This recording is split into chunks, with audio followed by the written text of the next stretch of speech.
অবশ্যই দেখব, একটু কথাও বলতে হবে। সকলে ভালো আছেন তো? আবার একটি বছর পর দেখা, রানী পাবলিক স্কুল। অনেক অনেক ধন্যবাদ জানাই আমাকে আমন্ত্রণ করবার জন্য। আর এদিকে দেখতে পাচ্ছি মহিলাদের আসনে সবাই বসে আছেন এবং পুরুষদের আসনে খুব কম। তো সবাইকে অনুরোধ করছি, অনুষ্ঠান আমরা শুরু করতে চলেছি আর কিছুক্ষণের মধ্যেই। সকলকে আসন গ্রহণ করবার জন্য অনুরোধ করছি এবং স্কুলের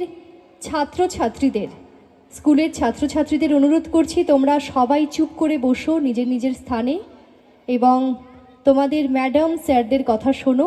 সবাই একসাথে থাকবে, কারণ আমি যখন তোমাদের নাম ডাকবো নাচ করবার জন্য, যদি তোমরা না আসতে পারো স্টেজে তাহলে মিস হয়ে যাবে।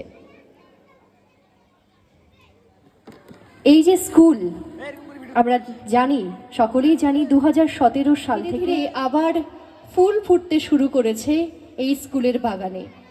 তাই দেখতে পাচ্ছি এই স্কুলের চারিদিকে ছোট ছোট ক্ষুদে ক্ষুদে শিশুরা সকলেই রয়েছে। আর এই পাশে রয়েছে এক্সিবিশন।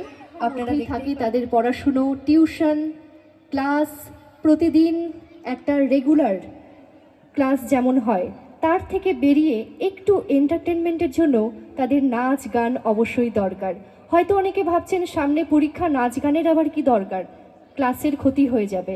একদমই নয়, এখান থেকেও বাচ্চারা অনেক কিছু শিক্ষা লাভ করতে পারে।